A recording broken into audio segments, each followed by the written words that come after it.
Olá pessoal, tudo bem? Retomando aqui a nossa videoaula, essa é a nossa terceira videoaula, né? Estamos ainda no processo de introdução do nosso curso. Falamos até o slide número 5 no primeiro vídeo e paramos nesse ponto aqui.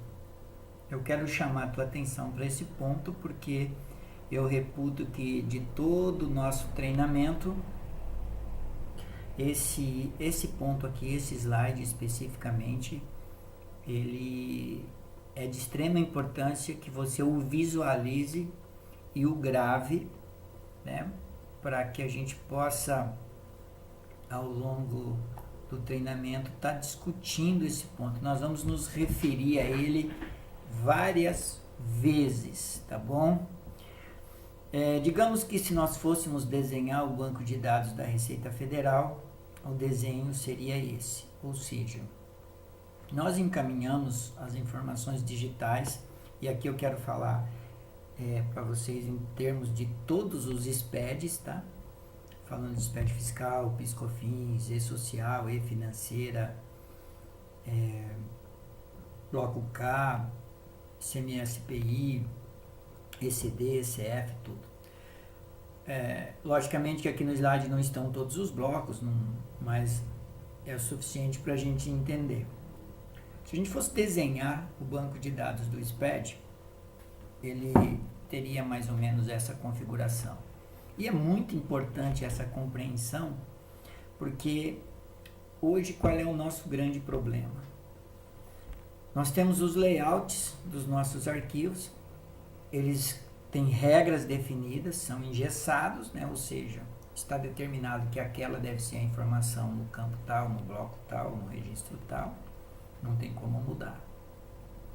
E daí quando nós vamos validar um ECD, um ECF, que é o nosso objeto aqui de reflexão, se as regras não estiverem corretamente, nós temos aqueles problemas dos erros e advertências.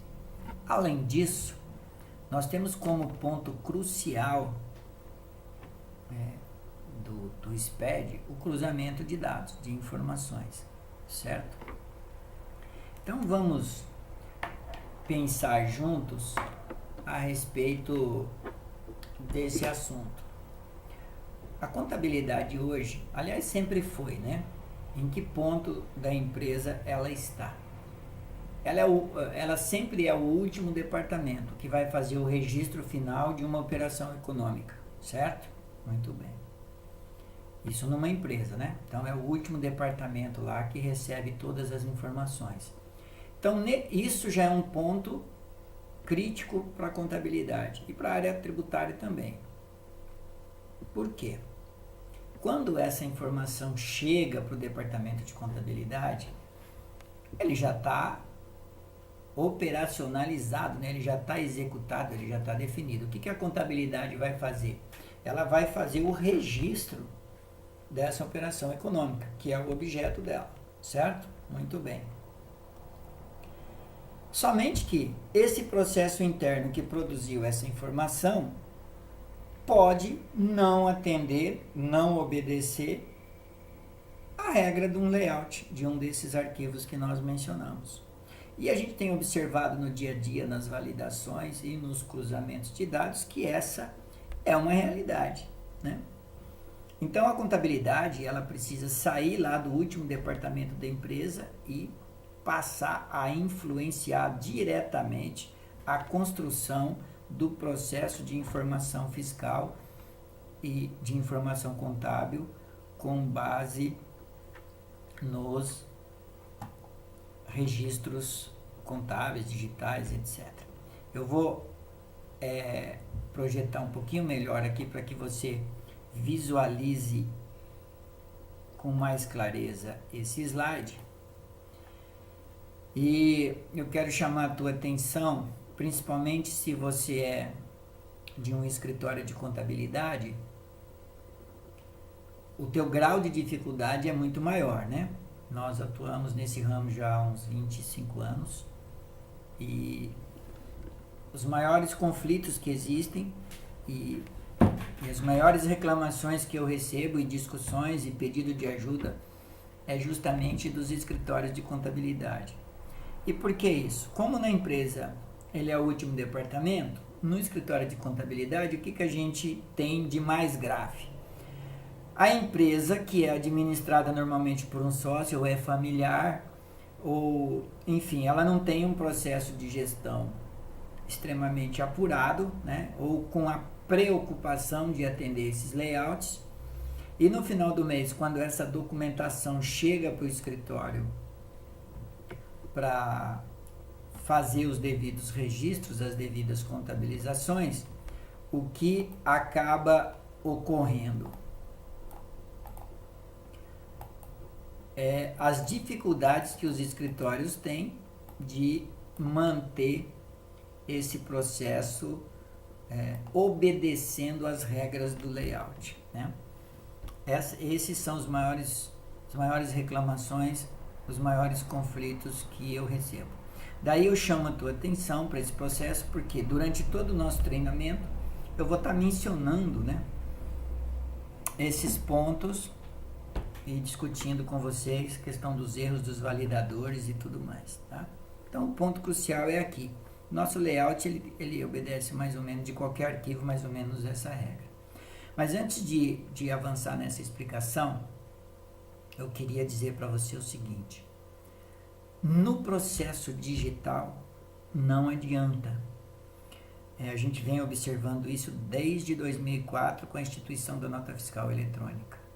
Ou nós partimos para a digitalização de todo o processo de gestão de uma empresa que produz informações fiscais, econômicas, tributárias, financeiras, ou nós continuaremos tendo sérios problemas. E o nível de informatização no Brasil ainda não é tão acentuado assim. Um outro problema é, às vezes a empresa até tem um bom sistema, um bom software, mas os usuários não ajudam, né? É outro problema grave.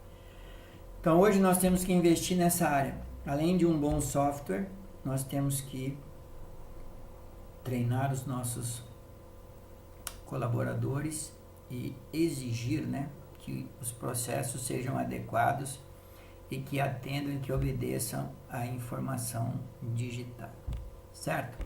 Vamos pensar na alimentação desse banco de dados. Como é que funciona?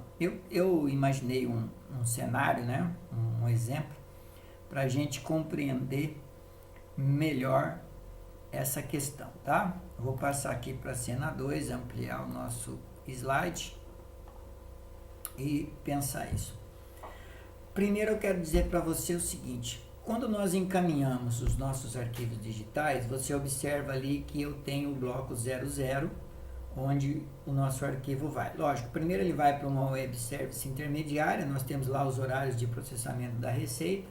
Então, o T-Rex, né, que é o computador da receita, juntamente com o Arpia, que é o sistema, ele passa, recolhe da web service esse arquivo que você enviou para fazer esse processamento. Então está lá no bloco 0, seu arquivo total.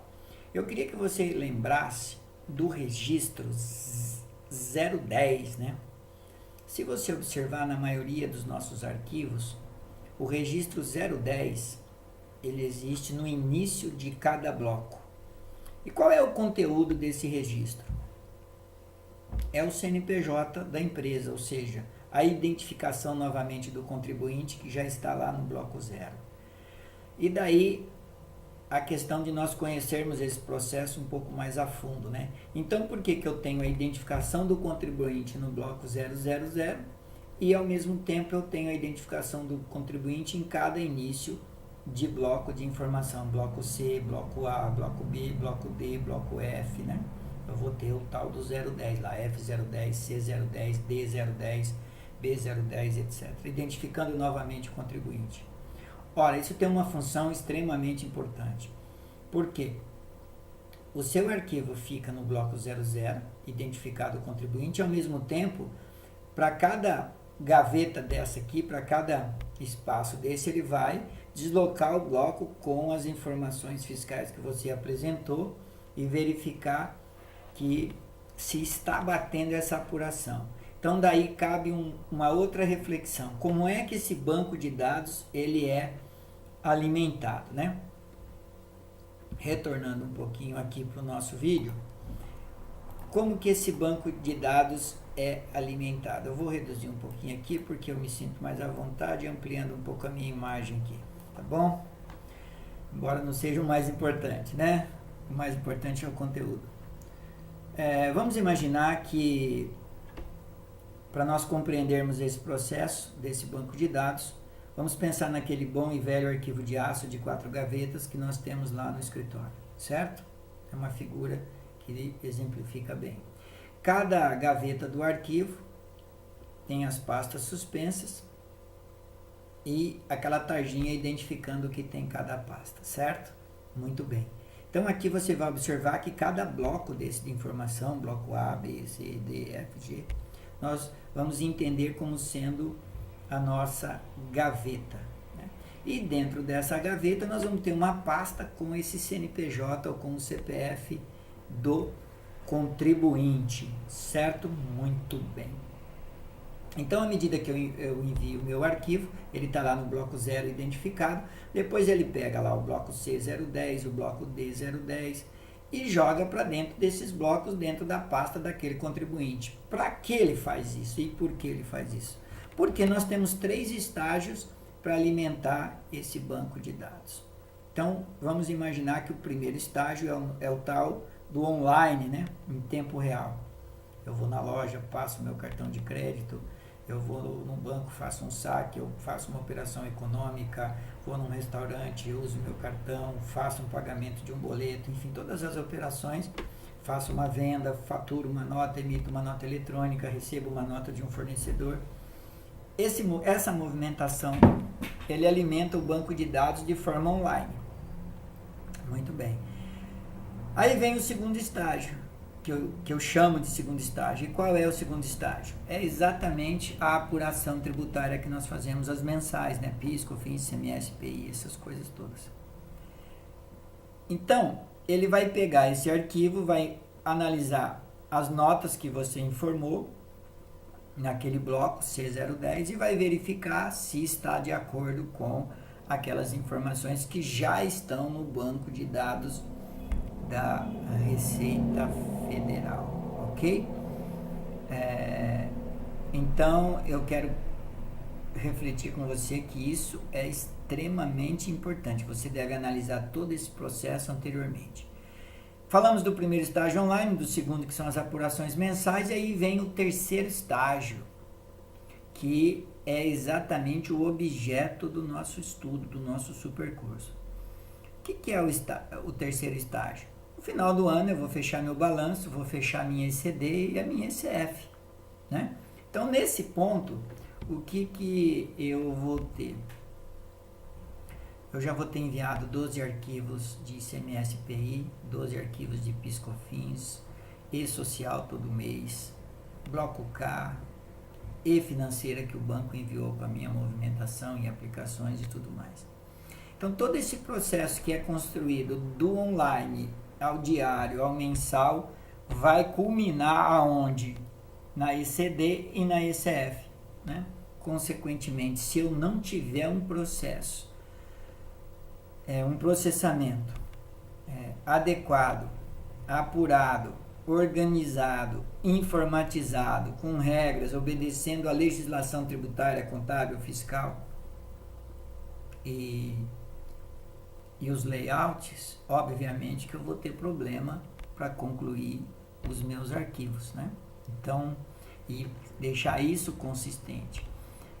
No próximo vídeo eu quero continuar essa discussão falando a respeito do cruzamento de dados, né? Então eu quero abordar uma série de pontos, né, que a gente pode discutir de certa gravidade, que deve ter certos cuidados, porque nós nunca entregamos ao fisco informações com esse grau analítico que nós entregamos hoje. Ou seja, né, nós entregamos tudo o que é feito de forma extremamente analítica. Então, isso é preciso ser observado, ok?